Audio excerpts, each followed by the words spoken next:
नमस्कार दोस्तों, 27 जनवरी 2021 के डेली एडिटोरियल डिस्कशन में आपका स्वागत है। देखते हैं कौन कौन से इंपॉर्टेंट आर्टिकल्स आज डिस्कस करेंगे। पहला article, pursuing national interest at the UN high table. आपको पता है 1 जनवरी 2021 से India United Nation Security council का 2 साल के लिए नॉन परमानेंट मेंबर बन गया है। अब यहाँ पे ऑथर क्या बोल रहे हैं, हैप्पीमैन जैकब साहब ने इस आर्टिकल को लिखा है। इनका ये बोलना है कि देखिए, इंडिया बहुत लंबे समय से यूनाइटेड नेशन सिक्योरिटी काउंसिल में परमानेंट मेंबर बनने की कोशिश कर रहा है, लेकिन परमानेंट मेंबरशिप तो देखिए अब इंडिया को मिलने वाली है नहीं। तो जरूरी यह है कि ये जो 2 साल नॉन परमानेंट मेंबर बन के इंडिया काम कर रहा है, इस 2 सालों में जितना ज्यादा हो सके उतना ज्यादा अपने नेशनल इंटरेस्ट को इंडिया सेफगार्ड कर ले और ऐसे आइडियल्स के पीछे ना भागे जो पॉसिबल नहीं है। जैसे कि यूनाइटेड नेशन सिक्योरिटी काउंसिल की परमानेंट मेंबरशिप ये नियर फ्यूचर में तो पॉसिबल लग नहीं रही है, तो इसके पीछे ना भाग के प्रैक्टिकल चीजों के पीछे भागा जाए, ये जरूरी है। तो इस पर्टिकुलर आर्टिकल को हम लोग देखेंगे। फॉरेन अफेयर्स में, इंटरनेशनल रिलेशन में ये चीज आपको काम आएगी। इंडिया की फॉरेन पॉलिसी के रिस्पेक्ट से वो वाला आर्टिकल बहुत इंपॉर्टेंट है। प्लस ये next, routes to government private thought partnerships. देखिए, रिसेंटली सरकार ने 15 जनवरी 2021 को ministry of skill development and entrepreneurship MSDE ministry ने लॉन्च किया है प्रधानमंत्री कौशल विकास योजना का तीसरा वर्जन 3.0। प्रधानमंत्री कौशल विकास योजना 2015 में चालू की गई थी और ये तीसरा वर्जन है और ये तीसरा वर्जन 2026 तक चलेगा। और इस तीसरे वर्जन को सक्सेसफुल बनाने के लिए गवर्नमेंट और प्राइवेट पार्टनरशिप की बात की जा रही है। सरकार हर स्फीयर में खुद काम नहीं कर सकती, सरकार को मदद चाहिए होती है और उस मदद के लिए अगर किसी प्राइवेट सेक्टर की कंपनी से, थिंक टैंक से सरकार अगर टाई अप करती है, तो ये प्राइवेट कंपनीज, ये प्राइवेट थिंक टैंक और ये प्राइवेट इंडिविजुअल सरकार की कैसे मदद कर सकते हैं, इसके बारे में इस आर्टिकल में बताया गया है। और इस पूरे सिनेरियो को, इस पूरे पार्टनरशिप को सक्सेसफुल बनाने के लिए क्या क्या स्टेप्स लिए जा सकते हैं, पहले ऐसी पार्टनरशिप्स के एग्जांपल्स क्या क्या रहे हैं इंडिया में, इन सब चीजों को इस आर्टिकल में डिस्कस किया। तो एक अलग प्रकार का आर्टिकल है और अच्छा आर्टिकल है, तो इस आर्टिकल को भी देखेंगे। नेक्स्ट भाई, कल ही मैंने आपके साथ करंट अफेयर्स में न्यूज डिस्कस की थी। Okay, with respect to electronic voting machine. Electronic voting machine में ब्लॉकचेन टेक्नोलॉजी को इंक्लूड करने की बात की जा रही है। अभी इलेक्ट्रॉनिक वोटिंग मशीन में ब्लॉकचेन टेक्नोलॉजी खतरनाक हो सकती है। तो यहां पे वीवीपीएटी की बात हो रही है, voter verifiable paper audit trail की बात हो रही। अभी वीवीपीएटी और इलेक्ट्रॉनिक वोटिंग मशीन अभी के समय में कैसे काम कर रही हैं, उनके क्या एडवांटेजेस हैं और ब्लॉकचेन टेक्नोलॉजी कैसे पूरे सिस्टम को डिसएडवांटेज पे पहुंचा सकता है, इन सब चीजों को इस आर्टिकल में डिस्कस किया गया। अच्छा आर्टिकल है, तो देखेंगे इसमें क्या है। फिर टैक्सिंग क्लंकर्स, वैसे तो ये न्यूज मैंने कल डिस्कस की थी, लेकिन मैं फिर से इसको आज रिवाइज करवाऊंगा। किसके बारे में बात हो रही है यहाँ पे इस बारे में बात हो रही है कि जो पुराने व्हीकल्स हो गए हैं, 8 साल से ज्यादा पुराने, 15 साल से ज्यादा पुराने, कॉमर्शियल स्पेस में, इंडिविजुअल स्फीयर में, उन व्हीकल्स को स्क्रैप करने की बात करी जा रही है। लेकिन अगर आप उन व्हीकल्स को स्क्रैप करने की बात करोगे, मतलब आप बिना कैश इंसेंटिव दिए कोशिश कर रहे हो व्हीकल स्क्रैप कर दिया जाए, क्योंकि पुराने व्हीकल्स के ऊपर आप टैक्स लगा दोगे। तो अगर आप पुराने व्हीकल्स के ऊपर टैक्स लगा रहे हो तो नए व्हीकल्स सस्ते होने चाहिए। अगर पुराने व्हीकल्स लोग स्क्रैप करते हैं तो उसको उसके सही दाम मिलने चाहिए। इसके रिस्पेक्ट में 3 या 4 पॉइंट्स इंपॉर्टेंट बताए गए हैं, जिन पॉइंट्स के बेसिस पे पूरी की पूरी स्कीम सक्सेसफुल हो सकती है। ये पॉइंट्स क्या है, इनको बहुत डिटेल में डिस्कस करेंगे। और इसके बाद जो आखिरी आर्टिकल में आज आपके साथ डिस्कस करूंगा वो है अ चिंक इन क्रेमलिन आर्मर। अलेक्सेई नेवेल्नी के सपोर्ट में मॉस्को में व्लादिमीर पुतिन के अगेंस्ट बहुत बड़े प्रोटेस्ट हुए हैं और इस प्रोटेस्ट के, आप कह सकते हो, बैकड्रॉप में रशिया का जो क्रेमलिन है, जो उनका एडमिनिस्ट्रेशन है, वो किस प्रकार से रिस्पॉन्ड कर रहा है, अलेक्सेई नेवेल्नी की क्या स्टैंडिंग है, यूरोपियन यूनियन और जो प्रेजेंट यूएसए एडमिनिस्ट्रेशन नया है जो बाइडेन के अंदर, ये क्या क्या कर सकता है मॉस्को में चेक में रहने के लिए, इन सब चीजों के बारे में इस आर्टिकल में बात की है। तो इस आर्टिकल को भी डिटेल में देखेंगे। 5 आर्टिकल्स आज हम लोग डिस्कस करने वाले हैं। आगे बढ़ने से पहले वीडियो पे लाइक का बटन दोस्तों, कमेंट करके आप इस वीडियो के एंगेजमेंट को भी बढ़ा सकते हैं। चैनल को शेयर और सब्सक्राइब कर दीजिए, इस वीडियो को शेयर कर दीजिए। मुझे हेल्प करने के लिए आप ज्वाइन बटन दबा के चैनल के मेंबर बन सकते हैं। ऑलमोस्ट सारी की सारी चीजें मैं आपको फ्री में अवेलेबल करवा रहा हूं, तो आप ज्वाइन बटन दबा के थोड़ी हेल्प कर सकते हो। इंस्टाग्राम पे फॉलो कर लीजिए, आपके जेन्युइन डाउट्स जवाब दूंगा। टेलीग्राम ग्रुप ज्वाइन कर लीजिए। इस लेक्चर की पीडीएफ, मेरे डेली करंट अफेयर्स के लेक्चर्स की पीडीएफ और जितनी भी मैं करंट की वीडियोस बनाता हूं उसके पीडीएफ आपको मिल जाएंगे। तो सबसे पहले शुरुआत, pursuing national interest at the UN high table, India's quest for its goals at the UNSC must have a clear agenda and also reflect its material and geopolitical imitation। क्या बोला जा रहा है यहाँ पे, देखिए, इंडिया नो डाउट डिजर्व करता है एक परमानेंट सीट, कहां पे, यूनाइटेड नेशन सिक्योरिटी काउंसिल में। बात ये है, मिलने वाली है नहीं। ठीक है ना। ये जो नॉन परमानेंट मेंबरशिप मिली है ना, कि 5 परमानेंट मेंबर्स ने कहा कि चलो भाई बाकी लोगों को भी थोड़ा बहुत बिस्कुट चॉकलेट दे दो, उसके चलते बाकी कंट्रीज को 2-2 साल की नॉन परमानेंट मेंबरशिप मिलती रहती है, उसमें इंडिया को भी मिल गई है। अभी इस अपॉर्चुनिटी का इस्तेमाल करके इंडिया अपने नेशनल इंटरेस्ट को रीजनली और ग्लोबली फैलाए, ना कि परमानेंट मेंबरशिप की मांग करे, क्योंकि परमानेंट मेंबरशिप जल्दी मिलने वाली है नहीं। यूनाइटेड नेशन सिक्योरिटी काउंसिल की जो 5 सबसे स्ट्रांग ताकतें हैं, वो कभी भी नहीं चाहेंगी, वो सामने से कुछ भी बोले उससे कोई फर्क नहीं पड़ता है, वो कभी भी नहीं चाहेंगी कि इन 5 के अलावा कोई और उस लीग में आए। ये अलग बात है कि वो 5 भी अपने बीच में कुत्ते बिल्लियों की तरह लड़ते रहते हैं, ठीक है ना। तो यूएस रशिया के अगेंस्ट बोलता रहता है, यूएस चाइना के अगेंस्ट बोलता रहता है, चाइना दूसरे की चीजों को वीटो करता रहता है, ये सब चीजें बहुत नॉर्मल हो गई हैं वहां पे, ठीक है। ऐसा 8वीं बार है कि यूनाइटेड नेशन सिक्योरिटी काउंसिल में इंडिया को एक नॉन परमानेंट मेंबरशिप की सीट मिली है 2 सालों के लिए। अब यहां पे बात करते हैं कि इंडिया यूएनएससी का मेंबर एक ऐसे समय पे बन रहा है 2 सालों के लिए, अभी 2021 में, जब पूरी की पूरी दुनिया का जो ऑर्डर है ना वो हिला हुआ है। सिस्टमैटिक अनसर्टेनिटी चल रही है।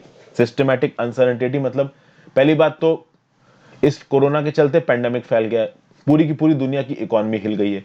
उसके बाद ग्लोबल कॉमन्स का कोई ध्यान नहीं दे रहा है। कहने का मतलब ग्लोबल कॉमन्स मतलब कि भाई पूरी दुनिया में जो नियम कानून बनाए गए हैं, जो इंटरनेशनल इंस्टीट्यूशंस, मल्टीलैटरल इंस्टीट्यूशंस बनाए गए हैं, इन इंस्टीट्यूशंस की बात ज्यादा लोग सुन नहीं रहे हैं। कंट्रियां अपने हिसाब से जो मन आ रहा है वो कर रही हैं। कोई एक ग्लोबल लीडरशिप नहीं है। पहले क्या होता था कि यूनाइटेड स्टेट्स की ग्लोबल लीडरशिप होती थी, अब यूनाइटेड स्टेट्स की लीडरशिप कोई मानने को तैयार नहीं। चाइना अपना अलग पावर सेंटर बनाने की कोशिश कर रहा है। अब यहां पे कुछ चीजें अच्छी भी हो रही हैं। फॉर एग्जाम्पल, नए प्रेसिडेंट आए यूएस में, जो बाइडेन साहब, उन्होंने बोला कि ठीक है भाई, हम पेरिस क्लाइमेट एग्रीमेंट को ज्वाइन करेंगे, जिसको डोनाल्ड ट्रंप ने छोड़ दिया था। हम ईरान न्यूक्लियर डील को फिर से ज्वाइन करेंगे, जिसको डोनाल्ड ट्रंप ने छोड़ दिया था। कहीं ना कहीं ओवरऑल डोनाल्ड ट्रंप ने ये जो ग्लोबल सिस्टमैटिक डिसऑर्डर फैलाया, इसको सॉल्व करने की कोशिश कर रहे हैं डोनाल्ड ट्रंप, ये सॉरी जो बाइडेन। बट कहीं ना कहीं ये जो सिस्टमैटिक डिसऑर्डर फैला है, इसकी केवल एक अकेली वजह यूएसए नहीं है, ठीक है ना। बहुत सी और वजह हैं यहाँ पे। अलग अलग लोगों के लिए अलग अलग चीजें इंपॉर्टेंट हैं। पाकिस्तान की बात कर लीजिए, सऊदी अरेबिया की बात कर लीजिए, चाइना की बात कर लीजिए, रशिया की बात कर लीजिए, यूएसए की बात कर लीजिए। इनके अपने अपने स्ट्रैटेजिक इंटरेस्ट हैं, और ये स्ट्रैटेजिक इंटरेस्ट ज्यादातर केसेस में एक दूसरे के साथ कॉन्ट्रडिक्ट होते नजर आते हैं। तो भले ही जो बाइडेन कुछ अच्छे स्टेप्स ले लें, पेरिस क्लाइमेट एग्रीमेंट को ज्वाइन कर लें, जेसीपीओए को साइन कर लें, तब भी ओवरऑल जो ग्लोबल डिसऑर्डर और मेहम फैला हुआ है, इसको भाई सुधार पाना काफी मुश्किल है, ठीक है भाई। इंडिया की बात की जाए तो इंडिया एक ऐसे पॉइंट पे पहुंच चुका है where in it's very sorry, UNSC की बात की जाए, यूनाइटेड नेशन सिक्योरिटी काउंसिल की आप बात करो, तो यूएनएससी एक ऐसे पॉइंट पे पहुंच चुका है जहां पे इसका जो वेरी रेलेवेंस है वो सीरियस डाउट में। आज की डेट में वैसे अगर आप देखो यूएनएससी के चार्टर में, तो यूएनएससी का काम क्या है? इसका प्राइमरी ऑब्जेक्टिव है the maintenance of international peace and security. But क्या United Nation Security Council international peace और सिक्योरिटी को मेंटेन कर सकता है जब इसके 5 परमानेंट मेंबर्स आपस में ही एक दूसरे के साथ कोऑर्डिनेट नहीं कर पा रहे हैं? इसका रेलेवेंस खत्म हो चुका है। मैं बताता हूं क्यों खत्म हो चुका है। एक तो इसलिए भी खत्म हो चुका है कि जो 5 मेंबर्स है वो आपस में कोऑर्डिनेट नहीं कर पा रहे हैं। एक इसलिए भी खत्म हो चुका है कि जो बाकी कंट्रीज ताकतवर हो रही हैं, जर्मनी, इंडिया, ब्राजील जैसी कंट्रीज, जापान जैसी, ये बोल रही है कि भाई आप 5 लोग पूरी दुनिया के बाप बन के बैठे हो, हम तुमसे किस चीज में पीछे हैं? हमारे पास भी बड़ी मिलिट्री है, टेक्नोलॉजी है, बड़ी इकोनॉमी है, ह्यूमन रिसोर्स है, तो तुम यूएनएससी पे बाप बने थे ना बैठे रह जाओगे? अरे हम भी तो कहीं ना कहीं आएंगे। तो ओवरऑल पूरी दुनिया रिफॉर्म की मांग कर रही है, रिफॉर्म मिल नहीं रहा है। जो कंट्रीज अपनी ताकत पकड़ के बैठी वो ताकत छोड़ने के लिए तैयार नहीं है। तो ऐसे केसेस में यूएनएससी का रेलेवेंस ऑटोमेटिकली कम होता ही है। ओके, और इंडिया की बात करें तो भाई देखिए, इंडिया एक ऐसे स्टेज पे खड़ा हुआ है कि इंडिया को मालूम है कि भाई वर्ल्ड हार्मोनी में नहीं है। ओके, वर्ल्ड में बहुत सारी पोलराइजेशन वाली चीजें चल रही है, और इंडिया उसमें एक इंपॉर्टेंट प्लेयर है, बाई स्टैंडर्ड नहीं है। ऐसा नहीं है कि इंडिया साइड लाइंस पे खड़ा है और कुछ कर नहीं पा रहा है, बट इंडिया इतना इंपॉर्टेंट और इतना बड़ा लीडर भी नहीं है कि ओवरऑल दुनिया में ज्यादा चीजें इंडिया अपने हिसाब से हिलवा पाए। ओके, कंटेम्प्रेरी इंडिया जो है, आज का जो इंडिया है, वो कहीं ना कहीं सेल्फ कॉन्फिडेंट है, कहीं ना कहीं रेजोल्यूट है, कहीं ना कहीं जियो पॉलिटिक्स को फ्रेम करने की कोशिश कर रहा है, कहीं ना कहीं अपने आप को इंटरनेशनल स्टेज पे और स्ट्रांग करने की कोशिश कर रहा है। लेकिन प्रॉब्लम यह है हमारे साथ कि हम इतने स्ट्रांग है नहीं, हमारी मिलिट्री तो चलिए स्ट्रांग है लेकिन हमारी इकोनॉमिक हेफ्ट इतनी बड़ी है नहीं। अब चाइना की अगर आप बात कर लो, चाइना के पास बहुत पैसा है, उनके फॉरेन एक्सचेंज रिजर्व देख लीजिए और हमारे फॉरेन एक्सचेंज रिजर्व देख लीजिए, हमसे 10 गुने से ज्यादा है उनके पास। ओके, तो बेसिकली यहां पे हो क्या रहा है कि हमारी इकोनॉमिक हेफ्ट इतनी बड़ी नहीं है कि भाई हम दुनिया भर की कंट्रीज में पैसा बांट के अपनी चीजें मनवा लें। हमारी एक्सपोर्ट कॉम्पिटिटिवनेस इतनी ज्यादा नहीं है कि दुनिया भर की कंट्रीज हम पे डिपेंडेंट रहे। दूसरी बात, हमारे डोमेस्टिक फ्रंट पे भी बहुत सारी प्रॉब्लम्स हैं, ठीक है ना। इंटरनल फ्यूड्स बहुत हैं, पॉलिटिकल फ्यूड्स बहुत हैं इंडिया में। चाइना में सब चीजें नहीं है। चाइना में इंटरनल फ्यूड्स को दबा दिया जाता है, एक तरीके का टोटलिटेरियन रिजीम है, डिक्टेटोरियल रिजीम है। चाइना की इकोनॉमिक और एक्सपोर्ट कॉम्पिटिटिवनेस इंडिया से तो बहुत ज्यादा है, दुनिया में one of the best export competitiveness है चाइना की। तो बेसिकली इंडिया का अगर ग्लोबल लीडरशिप में रोल देखें तो कहीं ना कहीं मार्जिन पे नहीं है इंडिया, बट सेंटर पे भी नहीं है। कहीं ना कहीं हमको इन चीजों को ध्यान में रखते हुए एक ऐसा फॉरेन पॉलिसी एट्रीब्यूट बनाना पड़ेगा जो कि रियलिस्टिक हो, ना कि जो बहुत ज्यादा फैंटास्टिकल या फिर सपनों वाली दुनिया में जिए। हम इंपॉर्टेंट हैं बट इतने इंपॉर्टेंट नहीं है कि पूरी दुनिया भर की पॉलिटिक्स को हम अफेक्ट कर पाए, इसलिए हमको एक प्रैक्टिकल अप्रोच लेके चलनी पड़ेगी, ये बोला जा रहा है यहां पे। फिर भैया न्यू दिल्ली यानी कि India United Nation Security council में जो 2 साल का टेन्योर है ना, इस समय पे ज्यादा कुछ ना कर पाए, इसको चाइना जरूर रोकने की कोशिश करेगा। चाइना ने यूनाइटेड नेशन सिक्योरिटी काउंसिल का और यूएन का बहुत इस्तेमाल किया है एंटी इंडिया बातों को फैलाने के लिए। जैसे फॉर एग्जाम्पल अभी रिसेंटली न्यूयॉर्क में जो यूनाइटेड नेशन सिक्योरिटी काउंसिल की मीटिंग हुई, वहां पे यह बात हुई कि इंडिया हेड करेगा काउंटर टेररिज्म कमिटी को 2022 में। चाइना ने बोला कि नहीं भाई, इंडिया को काउंटर टेररिज्म कमिटी को हेड नहीं करना चाहिए 2022 में। ऑब्वियस सी बात है, की पोस्ट पे चाइना नहीं चाहेगा कि इंडिया बैठे। अभी जो बाइडेन पावर में आ गए हैं, पहली बात तो पिछले जो प्रेसिडेंट थे अमेरिका के, डोनाल्ड ट्रंप, वो बिल्कुल ही चाइना को पुशबैक कर रहे थे। जो बाइडेन उस लेवल तक पुशबैक करते हैं या नहीं करते हैं ये समय बताएगा, बट अगर जो बाइडेन की पॉलिसी भी चाइना के पुशबैक की है तो कहीं ना कहीं इंडिया को फायदा मिल सकता है। अभी ये फायदा मिलेगा कि नहीं मिलेगा इसको देखना बाकी है। अगर आप बात करो इंडिया के फॉरेन पॉलिसी अलाइनमेंट की, तो कहीं ना कहीं इंडिया वेस्टर्न फ्रंट का दोस्त होता नजर आ रहा है, यूएसए का दोस्त होता नजर आ रहा है, यूरोपियन कंट्रीज का दोस्त होता नजर आ रहा है। और ऐसे में इंडिया की दूरी रशिया के साथ बढ़नी ही बढ़नी है, क्योंकि रशिया और चाइना के रिलेशन बहुत अच्छे हो गए। इसमें मजबूरी यह है रशिया की कि रशिया इकोनॉमिकली बहुत ज्यादा स्ट्रांग नहीं है, उसको पैसों की जरूरत है, उसको अपने आर्म्स बेचने हैं, और पैसा उसको कौन दे सकता है? चाइना दे सकता है। तो एक लिमिट से ज्यादा अगर इंडिया वेस्ट के साथ अलाइन करेगा तो वो रशिया से दूर होता जाएगा, क्योंकि रशिया और यूरोपियन कंट्रीज की ज्यादा बनती नहीं है। ओपनली बवाल चल रहा है, और खासकर ये बवाल इंटेंसिफाई हो गया था जब रशिया ने 2014 में पूरा का पूरा क्रीमियन पेनिनसुला कब्जा लिया। कुछ ही हिस्सा बचा था जो अभी के लिए यूक्रेन कंट्रोल में है, बाकी यूक्रेन के कंट्रोल का पूरा क्रीमियन पेनिनसुला रशिया ने कब्जा लिया। तब से रशिया और यूरोपियन कंट्रीज के बीच में बन नहीं रही है, रशिया यूएसए के बीच में बन नहीं रही है। ऐसे में इंडिया अगर वेस्ट के साथ दोस्ती रखता है तो रशिया के साथ उसके रिलेशन खराब होंगे। तो भाई इंडिया कोशिश क्या कर रहा है कि हम वेस्ट के साथ भी अच्छे रिलेशन रखें, मॉस्को यानी रशिया के साथ भी अच्छे रिलेशन रखें, लेकिन ये हो नहीं पाएगा। आप दो नाव में पैर नहीं रख सकते, ऐसा बोल रहे हैं यहाँ पे हैप्पी मिन जैकब साहब। तो बेटर यही रहेगा कि आप एक फ्रंट में नजर आओ, ना कि दोनों फ्रंट के साथ बातचीत करते नजर आओ और कहीं के भी ना रहो। उसके बाद ये भी बोल रहे हैं हैप्पी मिन जैकब साहब कि अपनी यूनाइटेड नेशन सिक्योरिटी काउंसिल की मेंबरशिप को इस्तेमाल करके ये जो China line of actual control पे इंफ्रास्ट्रक्चर की बिल्डिंग कर रहा है, फोर्सेस को मोबिलाइज कर रहा है, इसको भी पुश बैक कर सकता है इंडिया। डोकालाम स्टैंड ऑफ की बात करिए, लद्दाख में जो हुआ, रिसेंटली अरुणाचल प्रदेश में जो हो रहा है, ये जो नाकुला पास सिक्किम में जो हुआ, इन सब चीजों को देखते हुए ये लग रहा है कि आगे आने वाले समय में भी ये जो चाइना बॉर्डर पे लैंड ग्रैब करने की कोशिश कर रहा है या इंडिया को धमकाने डराने की कोशिश कर रहा है, ये चीजें आगे भी चलती रहेंगी। अभी ये चीजें अगर आगे भी चलती रहेंगी तो कहीं ना कहीं यूनाइटेड नेशन सिक्योरिटी काउंसिल के प्लेटफॉर्म को इस्तेमाल करके इंडिया इन सब चीजों के डिस्कशन को यूनाइटेड नेशन सिक्योरिटी काउंसिल में उठा सकता है और चाइना को प्रेशराइज कर सकता है।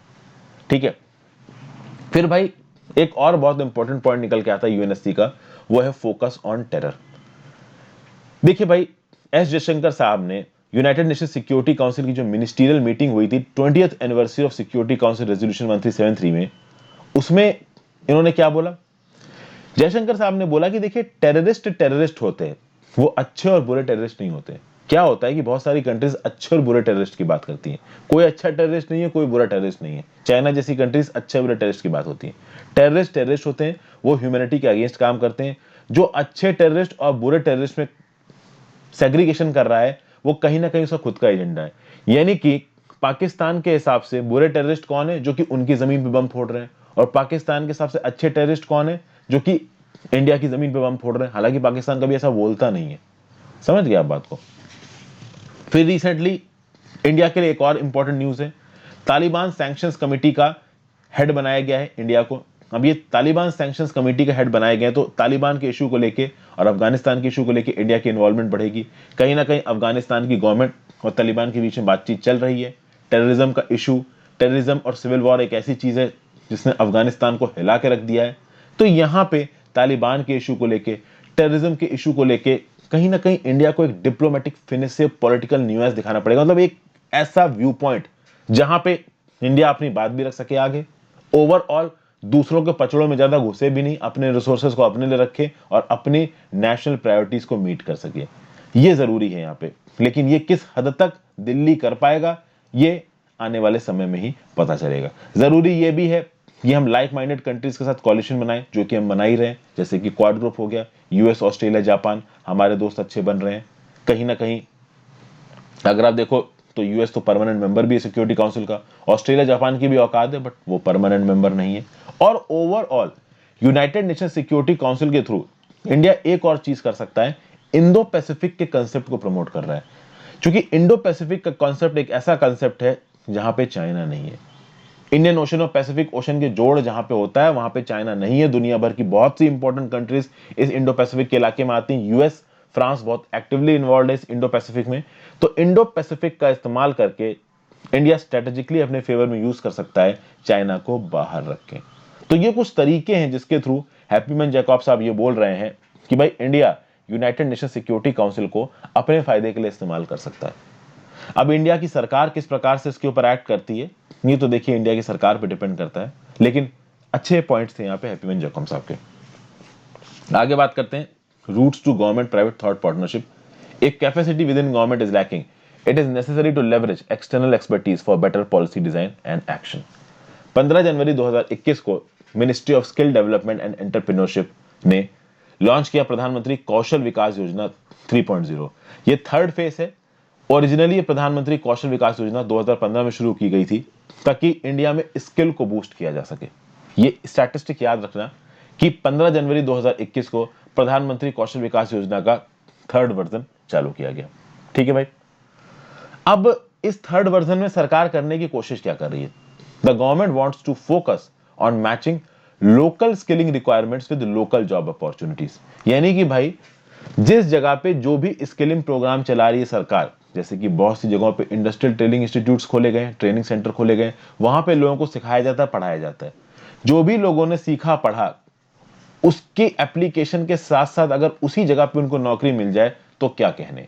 यही थ्रस्ट है प्रधानमंत्री कौशल विकास योजना 3.0 का, जो कि स्टेट्स को और डिस्ट्रिक्ट्स को एम्पावर करेगा कि रीजनल लेवल प्लान्स बनाए जाएं लोगों को ट्रेन करने के भी और वहीं पे लोगों को नौकरी देने के भी। इससे होगा क्या कि जो लोग हैं वो अपने घर के पास रहेंगे, उनको नौकरियां भी मिल जाएंगी, एक अच्छी लाइफ वो जी सकेंगे, सेटिस्फाइड रहेंगे। स्कीम की गाइडलाइंस क्या बोलती हैं प्रधानमंत्री कौशल विकास योजना 3.0 की, कि ये जो स्कीम है ये 2 फेजेस में इंप्लीमेंट होगी। पहला फेज चलाया जाएगा एक पायलट बेसिस पे जो कि चलेगा 2021 फिस्कल ईयर में। अभी देखिए 2021 फिस्कल ईयर तो 31 मार्च 2021 को खत्म हो जाएगा, तो कम ही समय बचा है। और इस समय में यहाँ पे पायलट बेसिस चलाया जाएगा, इनिशियल बेसिस पे इस प्रोग्राम को चलाया जाएगा। और फाइनली इस पायलट बेसिस से जो हमको इनपुट मिलेंगे उन इनपुट के बेसिस पे पूरे के पूरे प्रोग्राम को इंप्लीमेंट किया जाएगा सेकेंड फेज में 2021 से लेके 2026 के टाइम पीरियड में। तो ओवरऑल पहले ये 2-3 महीने के इंप्लीमेंटेशन से 15 जनवरी से 31 मार्च के इंप्लीमेंटेशन से देखा जाएगा कि भाई ग्राउंड लेवल पे इंप्लीमेंट करने में कोई प्रॉब्लम आ रही है क्या, और उन प्रॉब्लम्स को आइडेंटिफाई करते हुए अल्टरनेटिव सॉल्यूशंस ढूंढते हुए सेकंड फेज 2021-2026 में इस प्रोग्राम को पूरी तरीके से इंप्लीमेंट किया जाएगा। अब देखिए यहाँ पे क्या बोला जा रहा है, the foresight and planning evident in the scheme's guidelines signal the MSDE thoughtful approach towards revamping the skilling ecosystem in the years ahead. However, any plan of this scale is seldom the work of a few individuals, a department or even a ministry. क्या बोला जा रहा है, ये जो scheme release की गई है, कौन सी स्कीम? प्रधानमंत्री कौशल विकास योजना 3.0। अगर इस स्कीम की आप गाइडलाइंस पढ़ते हो तो भाई कहीं ना कहीं ओवरऑल एक बहुत थॉटफुल अप्रोच से स्किलिंग इकोसिस्टम को इंडिया में बढ़ाने की कोशिश की जाएगी आगे आने वाले सालों में 2026 तक।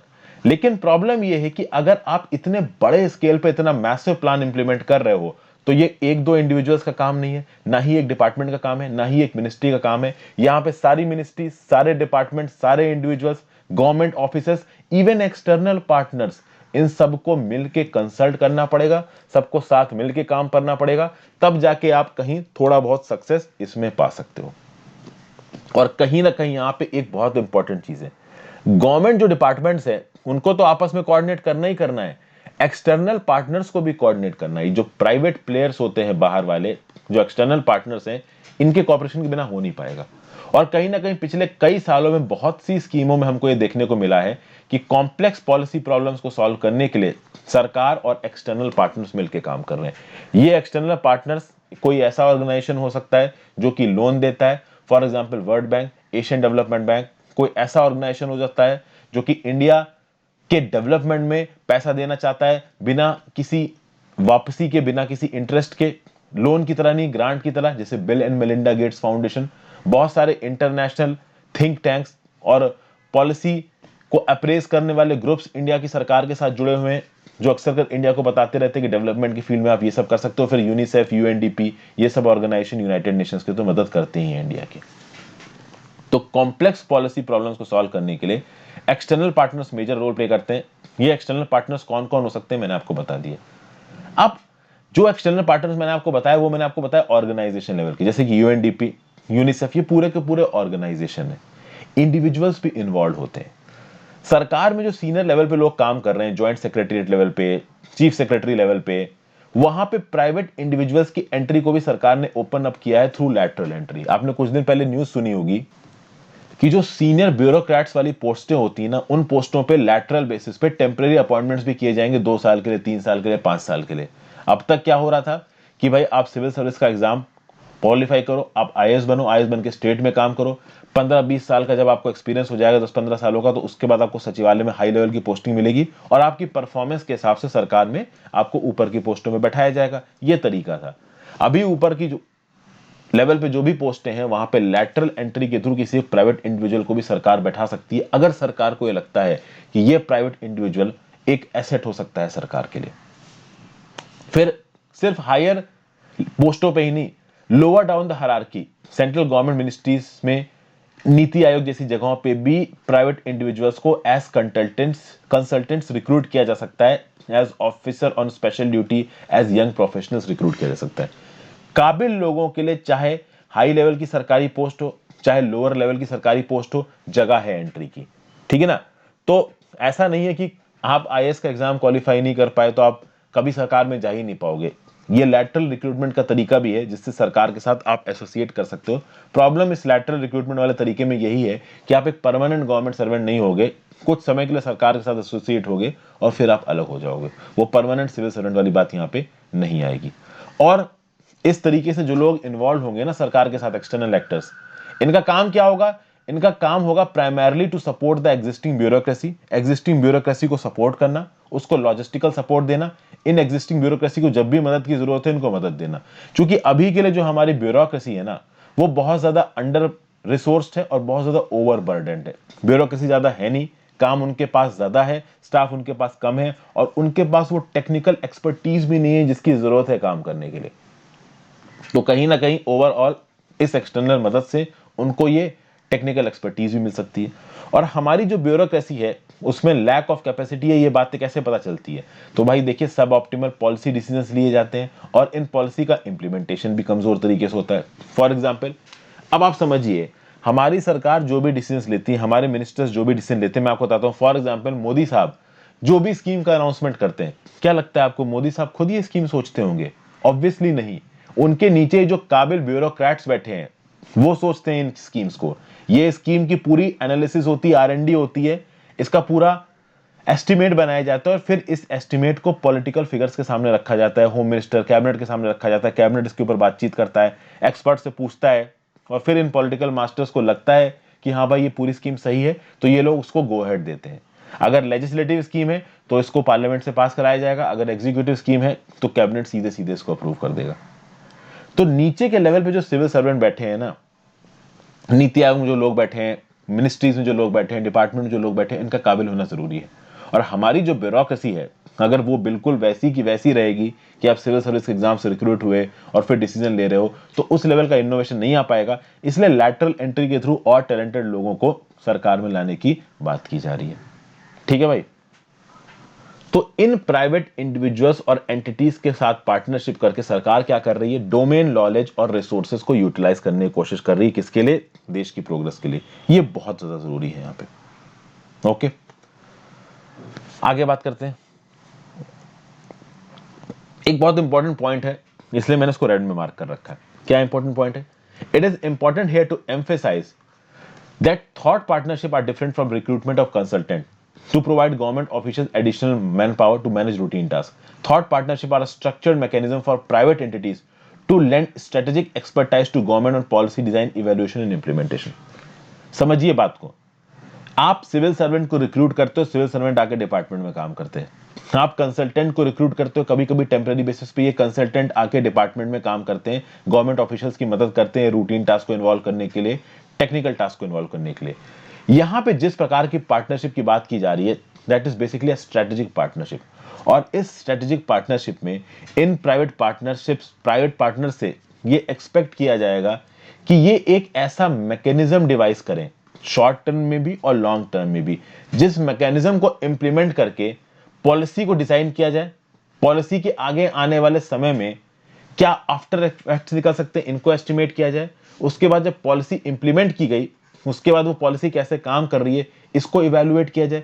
जैसे होता है ना कि भाई जो प्राइवेट कंपनीज होती हैं, प्राइवेट कंपनीज की R&D बहुत तगड़ी होती है। प्राइवेट कंपनीज को अगर किसी सेक्टर में मान लीजिए घुसना है, उनको कहीं भी टूथपेस्ट बेचना है, तो वो देखेंगे कि वहां पे लोग किस प्रकार का टूथपेस्ट खरीद रहे हैं, कौन सी क्वालिटी का टूथपेस्ट खरीद रहे हैं, कितना पैसा दे रहे हैं टूथपेस्ट के, और उसके बेसिस पे एक बिजनेस प्लान बनेगा।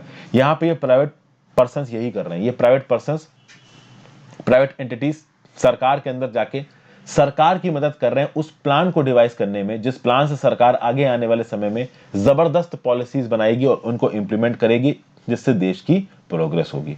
ओके, तो बेसिकली सिर्फ वो जो पुराने जो ब्यूरोक्रेट्स बैठते थे उनके ऊपर डिपेंडेंसी हटाई जा रही है और प्राइवेट इंडिविजुअल्स को यहाँ पे आगे लेके आया जा रहा है, जो कि देखा जाए एक बहुत अच्छा स्टेप है। लेकिन इससे ऑब्वियस सी बात है, एक सिविल सर्वेंट की जो औकात होती थी एक ट्रेडिशनल सिविल सर्वेंट की, वो कम होती है।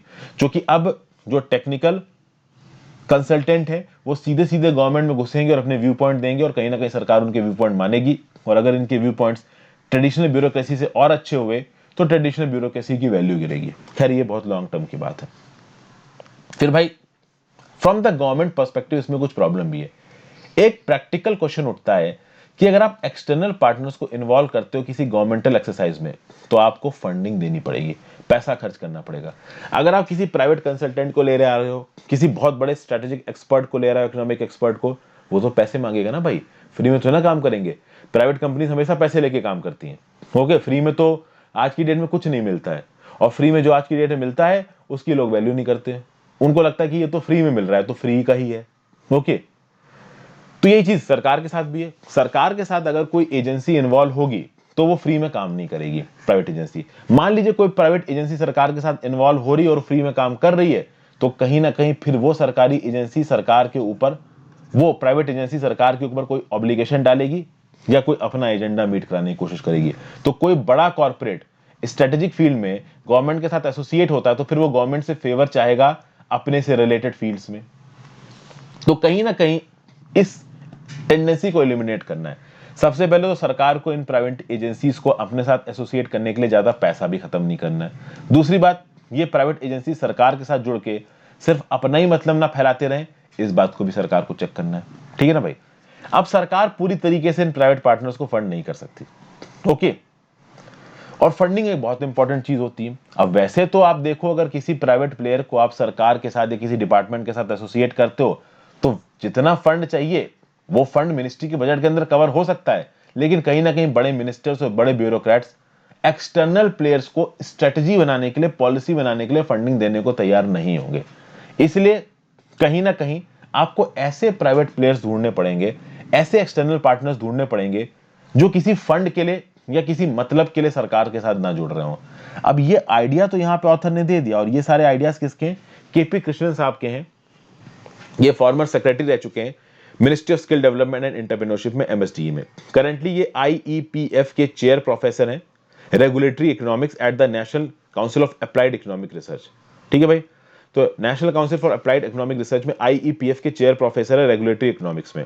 यहाँ पे रूपा कुदवा जी जो कि मैनेजिंग डायरेक्टर है ओम दिया नेटवर्क इंडिया, इनके भी व्यूज हैं।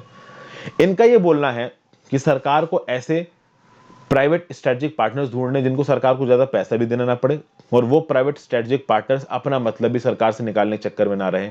अब मैं आपको एक बात बता दूं ना, ये बहुत आइडियलिस्टिक सोच है। इस प्रकार की सोच ग्राउंड लेवल पे हो पानी मुश्किल है, क्योंकि एक प्राइवेट कंपनी आपके साथ जब जुड़ेगी तो अपना मतलब कुछ हद तक तो देखेगी, या तो वो पैसा मांगेगी सरकार से या कुछ हद तक अपना मतलब देखेगी। ऐसा तो नहीं हो सकता कि वो सरकार की मदद करती जाएगी और सरकार से किसी भी तरीके के बेनिफिट की उम्मीद नहीं रखेगी।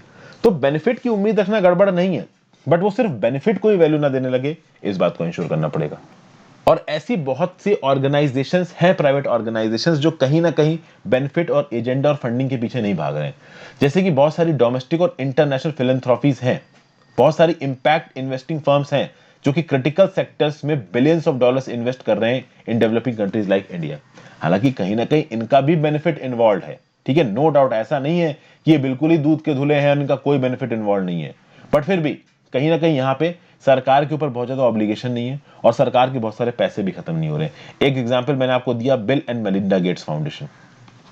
Bill and Melinda Gates foundation India में बहुत सारे डेवलपमेंटल इंडिकेटर्स में पैसा खत्म करता है, बहुत सारी चीजों में सरकार को इनपुट्स देता है। ठीक है, आगे बात करते हैं। एक प्रॉब्लम है यहाँ पे, the not so good news is that much of this funding goes into supporting projects और interventions that work in a limited contextual setting rather than systematic और सेक्टोरल ट्रांसफॉर्मेशन प्रोग्राम। ये जो मदद आती है कमिटेड एक्सटर्नल पार्टनर से, जहां पे फंड भी सरकार को नहीं देने हैं और जहां पे सरकार के ऊपर कोई ऑब्लिगेशन भी नहीं डाला जा रहा है, अनफॉर्चुनेटली इसमें कुछ प्रॉब्लम है। प्रॉब्लम क्या है कि यहां पे जो भी पैसा आ रहा है वो कुछ लिमिटेड प्रकार के, कुछ सेट पैटर्न के प्रोजेक्ट्स में ही आ रहा है। ओवरऑल सेक्टर को और सोसाइटी को ट्रांसफॉर्म करने वाले जो प्रोग्राम्स होते हैं उसमें पैसा नहीं आ रहा, और ये बात सही भी है।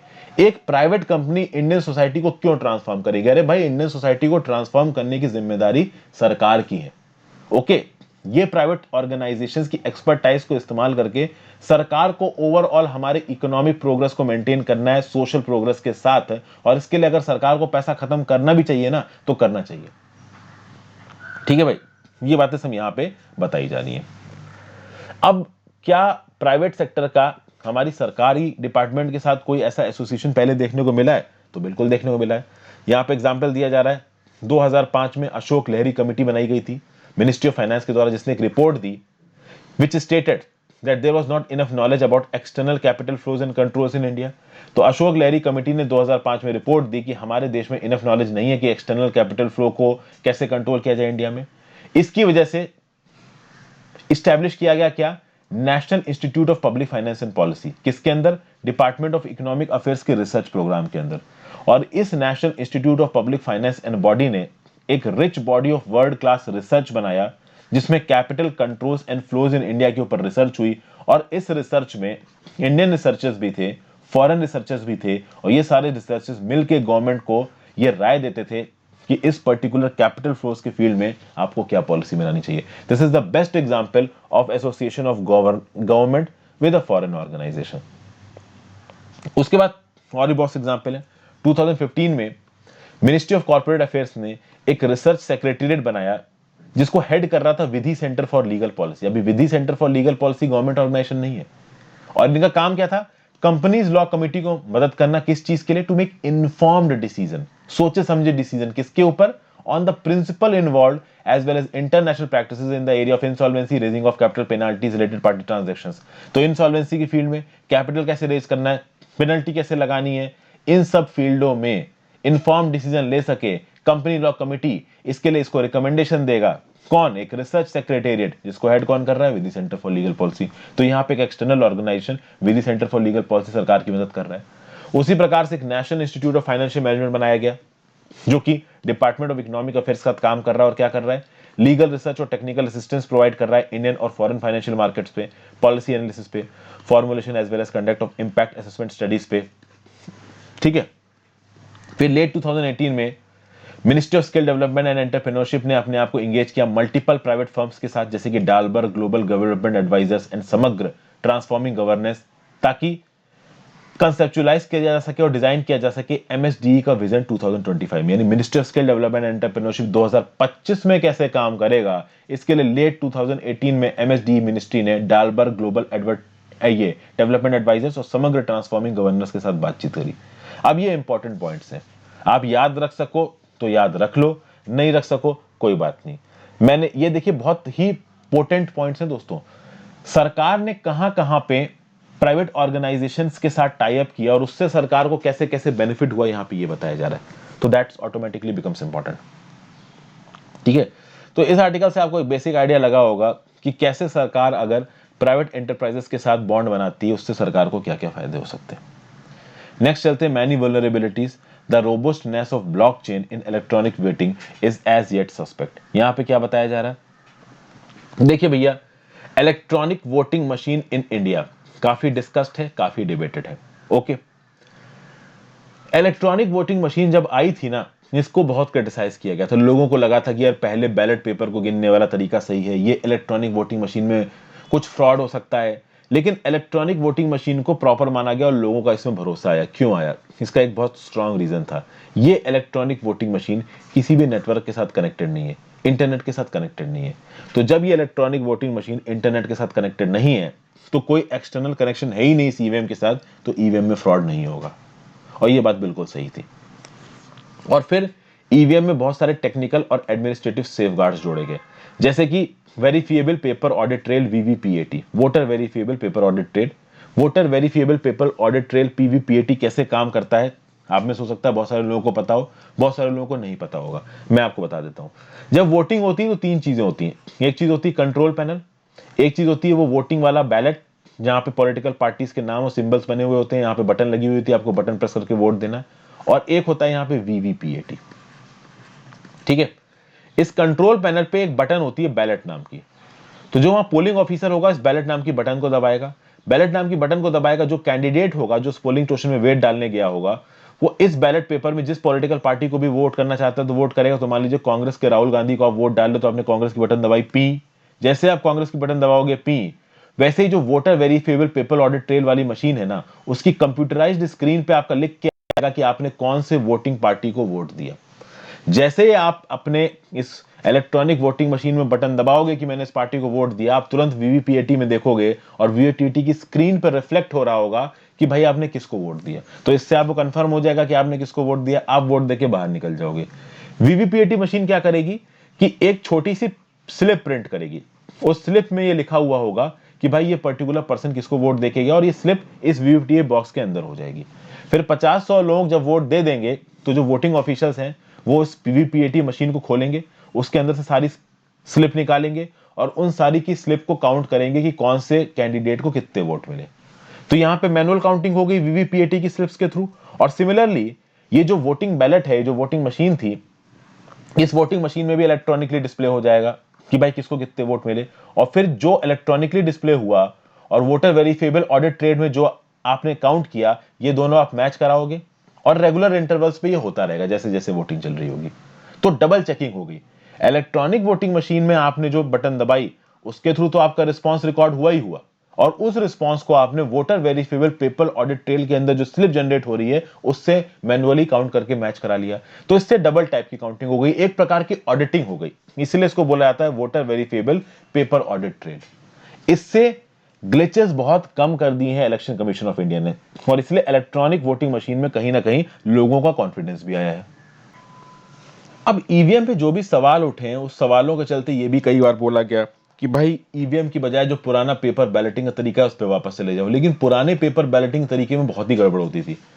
पुराने पेपर बैलेटिंग में क्या होता था कि एक बैलेट पेपर प्रिंट किया जाता था तो उससे पेपर की बर्बादी होती थी। आप जिस पॉलिटिकल पार्टी को वोट दे रहे हो उसके सामने ठप्पा मारोगे, ठप्पा थोड़ा ऊपर नीचे पड़ गया तो कंफ्यूजन हो जाएगा, ठीक है, ठप्पा गलत पड़ गया, इसमें बूथ कैप्चरिंग होती थी, बहुत प्रकार की प्रॉब्लम होती थी। तो इसीलिए इलेक्शन कमीशन ऑफ इंडिया ने क्या किया कि बैलेट पेपर को बंद कर दिया। तो इलेक्ट्रॉनिक वोटिंग मशीन बढ़िया है, लेकिन यहां पे एक नई चीज निकल के आ रही है। यहां पे एक नए प्रकार का रिमोट वोटिंग प्रोजेक्ट शुरू किया जा रहा है, ठीक है ना भाई। जो लोग रिमोट एरियाज में है, रिमोट वोटिंग प्रोजेक्ट मतलब कि आप अपनी कॉन्स्टिट्यूएंसी में नहीं रहते हो। जैसे कि मान लीजिए मैं लखनऊ का हूं लेकिन मुंबई में रह रहा हूं, तो अगर मैं लखनऊ का हूं मुंबई में रह रहा हूं तो मैं लखनऊ जाके वोट नहीं कर सकता, बट लखनऊ में जब कॉन्स्टिट्यूएंसी में वोट चल रहे होंगे तो मैं रिमोट वोटिंग प्रोजेक्ट के चलते जहां पे मुंबई में रह रहा हूं वहीं से वोट कर लूंगा। तो इसको आप कह सकते हो रिमोट वोटिंग। फॉरेन में भी इसको डिप्लॉय किया जा सकता है, इंडिया में भी डिप्लॉय किया जा सकता है, हमारे जो बीहड़ गांव वाले इलाके हैं वहां पे भी डिप्लॉय किया जा सकता है, ठीक है भाई। अब यहां पे जो रिमोट वोटिंग प्रोजेक्ट है, इसके बारे में बहुत ज्यादा डिटेल्स तो नहीं दी है इलेक्शन कमीशन ऑफ इंडिया ने। इलेक्शन कमीशन ऑफ इंडिया ने बोला कि भाई नेशनल वोटर्स डे को रिमोट वोटिंग प्रोजेक्ट के ट्रायल शुरू हो गए। नीचे कमेंट बॉक्स में बताइए कि नेशनल वोटर्स डे इंडिया में कब मनाया जाता है। हाँ, इलेक्शन कमीशन ऑफ इंडिया ने यह बताया है कि ये जो 2 वे रिमोट वोटिंग प्रोजेक्ट है जिसके ट्रायल चल रहे हैं, इसको डेवलप आईआईटी मद्रास ने किया। इसके अलावा अब तक इलेक्शन कमीशन ऑफ इंडिया ने कुछ भी नहीं बताया। अब रिमोट वोटिंग ऐसा नहीं कि इंडिया में पहली बार हो रही है, अभी रिसेंटली जो यूएस में प्रेसिडेंशियल इलेक्शंस हुए हैं वहां पे भी रिमोट वोटिंग हुई है। लेकिन वहां पे जो रिमोट वोटिंग हुई है, कहीं ना कहीं सोशल डिस्टेंसिंग को एड्रेस करते हुए, वो मेल इन बैलेट वोटिंग है, जहां पे पेपर के फॉर्म में लोगों को बैलेट्स मिले, उन्होंने अपने वोट रजिस्टर किए बैलेट्स में और उनको पोस्ट से भेज दिया, या सिक्योर ड्रॉप बॉक्सेस में डाल दिया, या वोटिंग सेंटर्स में जाके सबमिट कर लिया। लेकिन ये पेपर बेस्ड वोटिंग थी। इंडिया में जो रिमोट वोटिंग की आप कह सकते हो ट्रायल किए जा रहे हैं, उसमें ब्लॉकचेन मेथड को एम्प्लॉय किया जा रहा है। ब्लॉकचेन मेथड में क्या होता है कि linear ordering of data. Blockchain method में देखिए क्या होता है कि एक स्ट्रिंग इनिशिएट करता है ऑथर। तो यहां पे आप कह सकते हो कि इलेक्शन कमीशन ऑफ इंडिया के पास कंट्रोल होगा, वो एक स्ट्रिंग इनिशिएट करेगा और इस स्ट्रिंग में आगे जो भी वोटर्स हैं वो अपने रिस्पॉन्स को सबमिट करते जाएंगे। अब इलेक्टोरल रोल पूरा का पूरा ऑनलाइन आ जाएगा। पहली बात तो अगर आपको ब्लॉकचेन टेक्नोलॉजी के थ्रू वोटिंग करवानी है तो पूरा का पूरा इलेक्टोरल रोल ऑनलाइन है। तो ब्लॉकचेन के थ्रू मान लीजिए कि मैं मुंबई में बैठे बैठे अपनी लखनऊ वाले इलेक्शंस के लिए वोट डाल रहा हूं। लखनऊ में विधानसभा के इलेक्शन चल रहे हैं और मैं अपनी कॉन्स्टिट्यूएंसी की वोटिंग मुंबई से कर रहा हूं। तो मुझे एक ऑनलाइन सेंटर में जाना होगा। ऑनलाइन सेंटर में लॉग इन करके सबसे पहले तो ये ब्लॉकचेन की टेक्नोलॉजी क्या करेगी कि ये चेक करेगी कि इलेक्टोरल रोल में मेरा नाम है कि नहीं है। जैसे ही मेरा इलेक्टोरल में नाम निकलेगा, ये मुझे परमिशन देगा कि ठीक है भाई, इलेक्टोरल रोल में तुम्हारा नाम है, अपना वोट कास्ट करो। फिर मैं अपना वोट कास्ट करूंगा। जैसे अपना वोट कास्ट करूंगा, ये ब्लॉकचेन टेक्नोलॉजी इलेक्टोरल रोल में मेरा नाम जो है वो स्ट्रग ऑफ कर देगी, मतलब ये पॉइंट आउट कर देगी कि मैं ऑलरेडी वोट डाल चुका हूं, तो किसी और डेजिग्नेटेड सेंटर में मेरे नाम से कोई और वोट ना डाल दे। तो ये सब चीजें ऑनलाइन वेरीफाई हो रही हैं और ब्लॉकचेन टेक्नोलॉजी के थ्रू वेरीफाई हो रही है।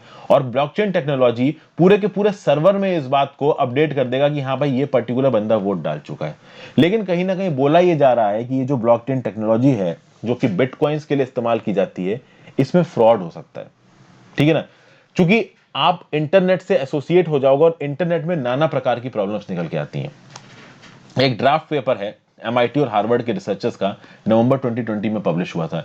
ये ड्राफ्ट पेपर क्या बोलता है और ये ड्राफ्ट पेपर क्या बोल रहा है? इस ड्राफ्ट पेपर ने कंसर्न्स रेज किए about the design of a removed blockchain based voting system. इन्होंने बोला कि भाई सिस्टम में सीनियर वल्नरेबिलिटीज आ सकती हैं और इंटरनेट बेस्ड सिस्टम में जो ब्लॉकचेन्स काम करती हैं उनके मैनेजमेंट में भी प्रॉब्लम आ सकती है। इसलिए अगर इलेक्शन कमीशन ऑफ इंडिया को इलेक्शन में ब्लॉकचेन टेक्नोलॉजी का इस्तेमाल करना है तो भाई बहुत कॉशन रखना पड़ेगा। यही बात बेसिकली इस आर्टिकल में बोली जा रही है। आगे चलते हैं। अगला आर्टिकल है टैक्सिंग क्लंकर्स को लेके। वैसे तो मैंने कल इसके बारे में बात की है, फिर से एक बार आपके से इसके बारे में बात कर लेता हूं। टैक्स को रेस किया जा रहा है ओल्डर व्हीकल्स के लिए, जिससे कि भाई शिफ्ट टू क्लीनर वंस आसान हो जाए। सेंटर की प्रपोज्ड पॉलिसी के बारे में मैंने कल आपको बताया था। अभी तो सेंटर ने पॉलिसी का ड्राफ्ट रिलीज कर दिया है, स्टेट गवर्नमेंट के साथ बातचीत हो रही है। 1 अप्रैल 2022 से शायद इस पॉलिसी को इंप्लीमेंट किया जाएगा। तो भाई सेफ्टी स्टैंडर्ड्स को इंप्लीमेंट करने की कोशिश कर रहे हैं। इसको टैक्स ऑन क्लंकर प्रपोजल भी कहा गया है। यहां पे वो कॉमर्शियल व्हीकल्स जो कि 8 साल से पुराने हो गए हैं, उन पे 10 से 25% एक्स्ट्रा रोड टैक्स लगाया जा सकता है उनके फिटनेस सर्टिफिकेट को रिन्यू करने के लिए। और वो व्हीकल्स जो कि पर्सनल व्हीकल्स हैं, एक इंडिविजुअल इस्तेमाल करता है, अगर वो 15 साल से ज्यादा पुराने हो गए तो उसके ऊपर भी बहुत बड़ा रोड टैक्स लगाया जा सकता है। पब्लिक ट्रांसपोर्ट को कंसेशन दिया जाएगा। Hybrid vehicles, electrical vehicles, farm vehicles को यहां पे कंसेशन दिया जाएगा। वो सिटीज जो ज्यादा पॉल्यूटेड हैं वहां पे ज्यादा टैक्स लगाया जाएगा, ठीक है भाई। और डीजल इंजन के ऊपर ज्यादा टैक्स लगाया जाएगा। तो कुल मिला के काफी रेवोल्यूशनरी आइडियाज यहां पे रखे गए हैं। और कहीं ना कहीं ये आइडियाज कहां पे इंप्लीमेंट होने? स्टेट्स में इंप्लीमेंट होने। तो स्टेट को अपने जो वोटर व्हीकल लॉ होते हैं उनको भी रेवोल्यूशनरी तरीके से अमेंड करना पड़ेगा। इसीलिए इस लॉ को लाने से पहले केंद्र की सरकार स्टेट की सरकार के साथ ऑलरेडी डिस्कशन कर रही है। अब बात दोस्तों यहां पे ये है कि ये जो इंडिया की स्कीम है ना, ये पीनल टैक्सेशन ला रही है ताकि लोगों को ये परस्यूट कर सके कि आप ओल्ड व्हीकल को डिस्पोज करिए और नए व्हीकल इस्तेमाल करिए। इसका एक फायदे भी है, जो पुराने BS3 व्हीकल्स हैं और BS4 व्हीकल्स हैं वो श्रग ऑफ हो जाएंगे और नए BS6 व्हीकल्स का आप इस्तेमाल करोगे। और BS6 व्हीकल्स में जो एमिशन नॉर्म्स है काफी स्ट्रिक्ट रखे गए हैं, तो सल्फर वगैरह का कंटेंट आपके एमिशन में कम होता है। अब कुल मिला के जो इंडिया की स्कीम है ये पीनल टैक्सेशन की, ये लोगों के पुराने व्हीकल के ऊपर इतना खर्चा जोड़ रही है कि लोग ये सोचे कि भाई हम पुराने व्हीकल को बेच दें और नया खरीद लें। लेकिन प्रॉब्लम ये है कि सबके पुराने व्हीकल के ऊपर प्रॉब्लम आ रही है और अब कोई पुराने व्हीकल खरीदेगा नहीं, तो जो लोग अपने पुराने व्हीकल बेचेंगे उनको अगर अपने व्हीकल का पैसा अच्छा मिल जाए तो वो तुरंत बेच देंगे। तो भाई रीसेल वैल्यू अच्छी होनी चाहिए व्हीकल की, लेकिन ये जो रीसेल वैल्यू है ये टैक्स से ज्यादा होनी चाहिए। ठीक है ना भाई, अगर टैक्स कम है और रीसेल वैल्यू ज्यादा है, सॉरी, अगर टैक्स ज्यादा है और रीसेल वैल्यू कम है, ठीक है ना भाई, कुल मिला के बात यह है कि देखिए एक लाइन की बात है, अगर आपने अपना पुराना व्हीकल बेचा और अगर आपको ठीक ठाक पैसे मिल गए और टैक्स आपको बहुत ज्यादा देना पड़ रहा है, तो भाई आप सोचोगे कि बेच ही दो यार, ज्यादा टैक्स देने क्या फायदा। मान लीजिए व्हीकल बेच रहा है 50,000 का, ओके, और आपको 1-2 साल का रोड टैक्स ही देना पड़ रहा है 50,000 का, तो आप बोलोगे यार टैक्स दे के मैं हर साल इस व्हीकल को रिन्यू करूं, इससे बेटर तो यही है कि मैं इस व्हीकल को बेच के नया ले लेता हूं। लेकिन अब यहां पे होगा ये कि सबके पुराने व्हीकल से और नया खरीदने वाला खरीदार कोई मिलेगा नहीं, तो ऑब्वियस ही बात है वो ऑर्गेनाइजेशंस जो व्हीकल की रीसाइक्लिंग करते हैं, स्क्रैपिंग करते हैं, बेसिकली वही इस व्हीकल को खरीदने वाले, तो वो अच्छे दाम दे बेचने वालों को।